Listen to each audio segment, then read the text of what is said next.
When the people saw that Moses delayed to come down from the mountain, the people gathered themselves together to Aaron and said to him, "Up, make us gods who shall go before us.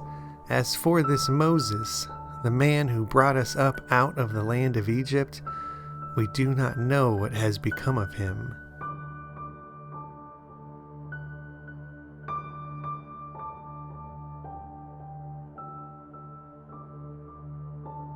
Exodus 32 records the familiar historical account of the Israelites and their adulterous sin of making and worshiping the golden calf. For years, this story left me dumbfounded that the Israelites could do something so foolish as worshiping false gods just a month after witnessing firsthand all the miraculous events involved in their exodus from Egypt. I have since come to realize, however, that this is not exactly what happened, and once I came to understand the true significance behind the golden calf, it confronted me with a spiritual dilemma that changed much about how I practiced and celebrated my own faith.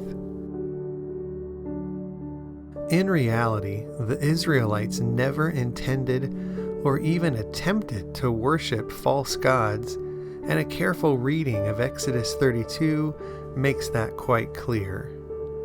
Having said that, this common misconception is actually quite understandable given some of the different translations of this chapter. For example, in verse 1 we read that the people gathered themselves together to Aaron and said to him, "Up, make us gods who shall go before us." The fact that the plural word gods is used here obviously seems to infer that the Israelites were asking to have idols of false gods created. Although when we look at the Hebrew word that gets translated as gods, we find the word Elohim, which is used a total of 2,606 times in the ESV.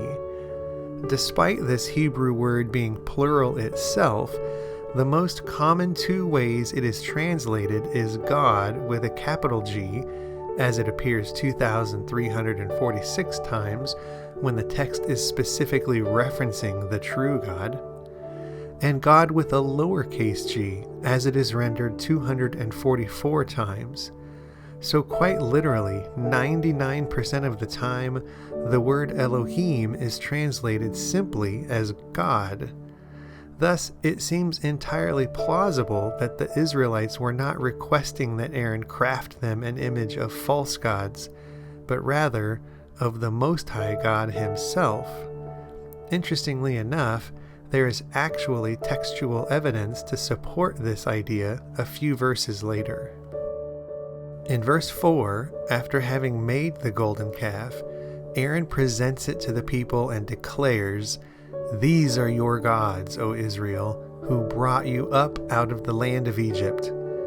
Not surprisingly, the word that gets translated as gods here is once again Elohim. And thus this becomes a very curious statement, because the Israelites are certainly well aware of who brought them out of the land of Egypt, and it wasn't some collection of random false gods. The New King James Version, as well as the New American Standard and Darby translations, all recognize this contextual clue and instead translate the verse as, "This is your God, O Israel, that brought you up out of the land of Egypt." In this way, we can see that the Israelites were actually intending to direct their worship towards the one true God that had just rescued them from their bondage in Egypt. But the most obvious evidence that confirms the Israelites were not worshiping false gods is found in verse 5.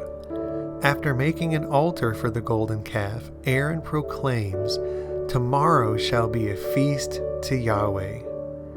Whenever the word Lord appears in all capital letters, it is actually a substitution for the proper name of the Most High God. Shockingly, this substitution appears nearly 7,000 times throughout the Old Testament. Another example of this substitution that relates to the context of this chapter can be found in Exodus 20, verse 2. I am Yahweh your God, who brought you out of the land of Egypt, out of the house of slavery. Again, the word Lord in all capitals denotes a substitution for the original name of the Most High God. If you'd like to learn more about the actual proper names for both our Heavenly Father and the Messiah, you might consider watching my video, The Name of the Lord, which seeks to bring some clarity on the history behind the original Hebrew names of the Father and the Son, as well as their biblical significance. So in actuality, Aaron is directly stating in Exodus 32:5 that they intended to use the golden calf to worship Yahweh, the Most High God, who had just delivered them up out of Egypt. This was a truly stunning revelation when it was first shown to me. I had always understood and been taught that the reason Yahweh was so angry with the Israelites was because they had started worshiping other gods. But the fact that Aaron specifically declares the following day would be a feast to Yahweh completely disproves this notion, which then raises the question, if they weren't worshiping other gods, why exactly was the Most High so furious with them?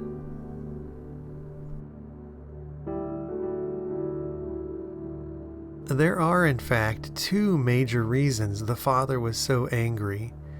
Even though the Israelites weren't trying to worship false gods, they were already breaking two major instructions that Yahweh had personally given to them just 40 days ago. The first being the commandment against graven images. Exodus 20, verses 4 and 6. You shall not make for yourself a carved image, or any likeness of anything that is in heaven above, or that is in the earth beneath, or that is in the water under the earth. You shall not bow down to them or serve them, for I, Yahweh, your God, am a jealous God, visiting the iniquity of the fathers on the children to the third and fourth generation of those who hate me, but showing steadfast love to thousands of those who love me and keep my commandments. So clearly, even though the Israelites were attempting to reconnect with Yahweh during the extended absence of Moses, they were directly violating this command by worshiping the golden calf. The second commandment they were breaking is found in Exodus 20, verse 23. You shall not make gods of silver to be with me, nor shall you make for yourselves gods of gold. This verse gets translated in several different ways amongst the various Bible versions, but all of them unanimously include the instruction to not make gods for yourself of gold or silver. I personally find the ESV translation particularly fascinating because it mentions making these gods in order to be with Yahweh. And this is precisely what the Israelites were doing with the golden calf. They were making a golden idol in order to use it in worshiping Yahweh, to be with Him. In Deuteronomy 12, verses 29 through 31, we find further clarification on why the Father gave this instruction. When Yahweh your God cuts off before you the nations whom you go in to dispossess, and you dispossess them and dwell in their land, take care that you be not ensnared to follow them after they have been destroyed before you, and that you do not inquire about their gods, saying, how did these nations serve their gods, that I also may do the same? You shall not worship Yahweh your God in that way, for every abominable thing that Yahweh hates, they have done for their gods, for they even burn their sons and their daughters in the fire to their gods. Put differently, when someone tries to worship Yahweh using traditions and rituals that were associated with the veneration of pagan false gods, our Father is not honored, he is angered. He only remembers the abominable and detestable things that people did to honor those gods, things that Yahweh hates. Think about it this way. Imagine a man and a woman get married, and soon after, the husband begins to struggle with alcoholism. As a result, he becomes verbally and physically abusive, begins having multiple affairs, and engages in a number of other deplorable behaviors. Traumatized, the woman is forced to get a divorce. Years later, she meets a wonderful man who is loving, kind, generous, and patient, and she eventually remarries.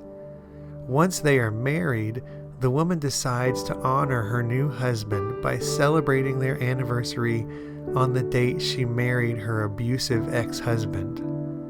Furthermore, she decides to also celebrate her new husband's birthday on the day her abusive ex-husband was born.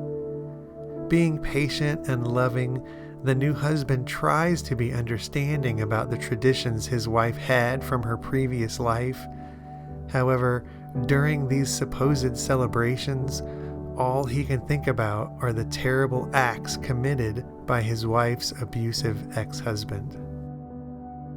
Admittedly, it sounds rather absurd when it's presented this way, but that is essentially what the Israelites were doing. They were taking pagan traditions they had learned during their time in Egypt, and they were trying to use those traditions to worship and honor Yahweh. To make matters worse, they were doing this after he had specifically instructed them against such practices. In fact, we also see this command in Deuteronomy 12 when the Father is giving them instructions for once they are in the Promised Land.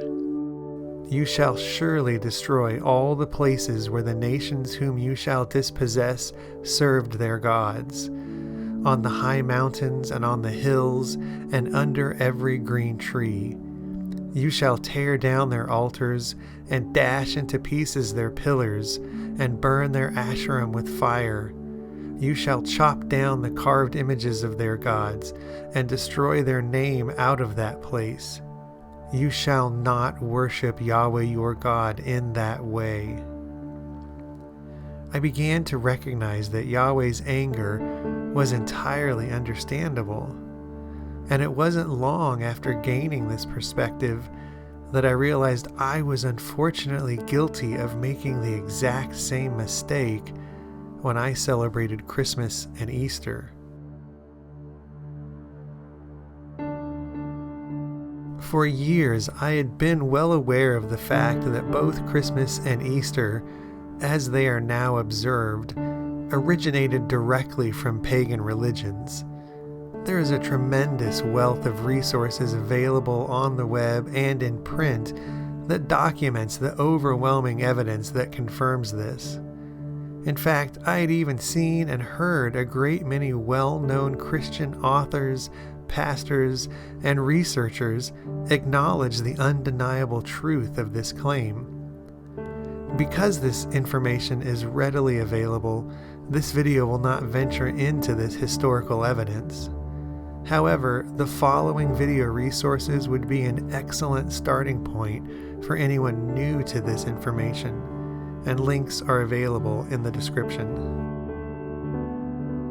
Even though I had been aware of the pagan origins of Christmas and Easter for some time, I was never overly concerned by it because I obviously was not worshiping false gods when I celebrated these holidays. I was honoring the God of the Bible, the Most High, the Maker of heaven and earth, the God of Abraham, Isaac, and Jacob. And while these celebrations may have had pagan origins, they obviously had been successfully co-opted and Christianized for centuries. And if ever I was questioned or confronted about these pagan origins, I would reassure myself, like countless millions of Christians, by confidently proclaiming, "He knows my heart." And this is absolutely true. The Father obviously does know my heart.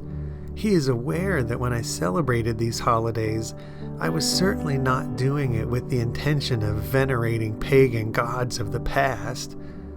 However, I was starting to understand that since the Father had specifically instructed his children to not worship him with the traditions of pagan gods, I was using the fact that he knows my heart to try and justify doing something that was wrong.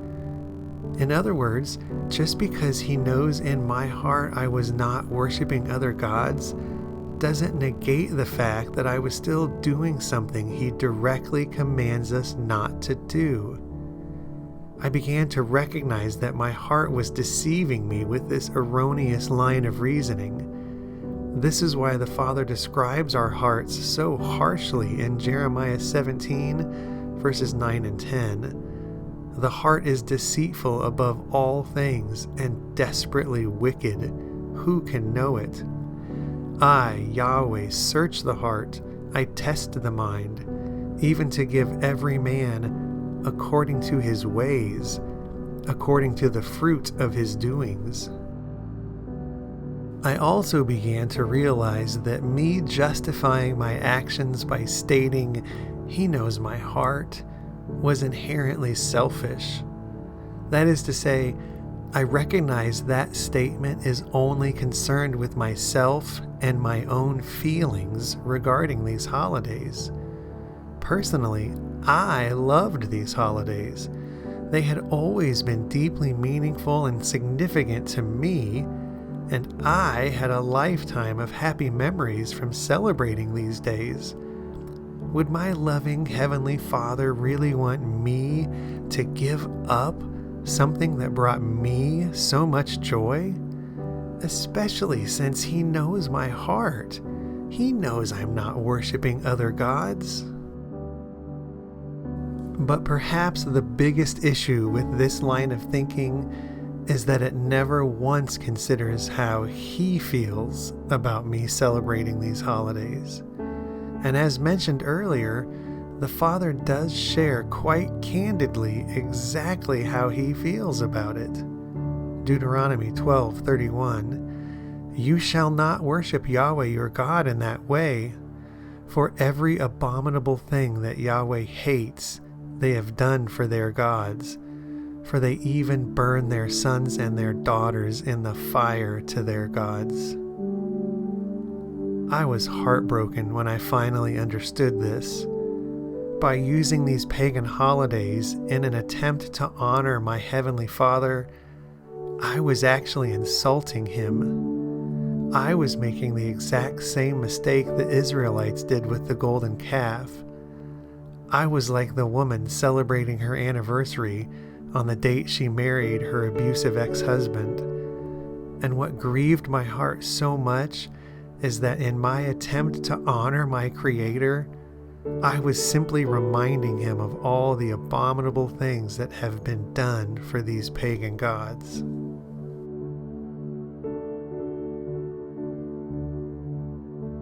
And once I saw that and truly understood it, I could no longer pretend to hide behind my ignorance. I suddenly had a very concrete and unavoidable decision to make. Would I continue to celebrate these days and take part in these traditions, knowing full well that they not only upset the Father, but that He has specifically commanded me to not do that? Or would I humble myself and make the choice to leave behind a lifetime of joyful traditions because they ultimately dishonor my Creator? This was one of the hardest decisions I had faced in my life. It would mean confusing and disillusioning my kids and forcing them to endure massive social turmoil and hardship among their peers. It would mean I would have to break the heart of my mother and much of my extended family and ask my wife to do the same. It would mean separating myself from long-standing traditions I shared with family, friends, and co-workers. It would mean feeling like an absolute outcast for months at a time, every single year. But the hardest part of this decision was recognizing that it wasn't really a decision at all. I didn't really have a choice. Given everything that my Heavenly Father has done for me, sending His Son to take the penalty for my sin, allowing Him to die in my place, after my Father has shown such tremendous grace and patience in pulling me out of a pit of spiritual filth and despair, only to wash me clean and give me a new purpose in His kingdom. After constantly demonstrating His faithfulness in countless little daily miracles of providence and provision, how could I possibly continue doing something that would bring Him such dishonor? How could I possibly choose myself and what I wanted over Him and what He commanded? So ultimately, I gave it all up, never to return. I walked away from all of it. And now, some 5 years later, it remains one of the most difficult changes I've led my family through. It remains a constant source of strained relationships, awkward interactions, and confused questions. Every year, twice a year, it's like navigating a labyrinth of consumer madness full of the traps and snares that are the opinions and judgments of others. Each season, trying to find new and gracious ways to decline invitations and answer questions in a way that doesn't make others feel condemned. It's always been difficult, all of it. It has never been easy, and I'm absolutely convinced it is the least I can do for my Heavenly Father. These hardships are meaningless in comparison to what He endured for me.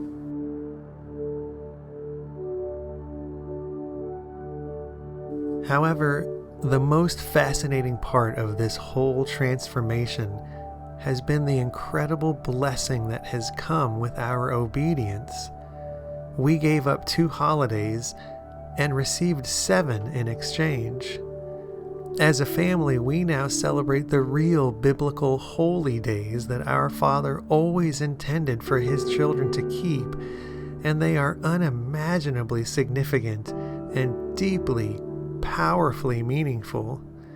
These special appointed times have become the new filter through which we track the passage of time each year, and they have been an endless source of fascinating revelation about our Heavenly Father and His plan of salvation through His Son, our Messiah.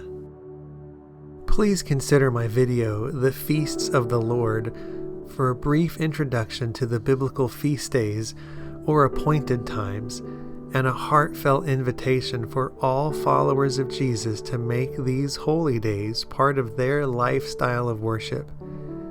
And if you're interested in learning even more about the feasts of Yahweh and how they all point to Jesus, please see my video, The Jesus I Wish You Knew, that features me discussing a painting I created on the topic. Ultimately, if you love Jesus, you are going to adore these special days that the Father set apart since before the creation of the world.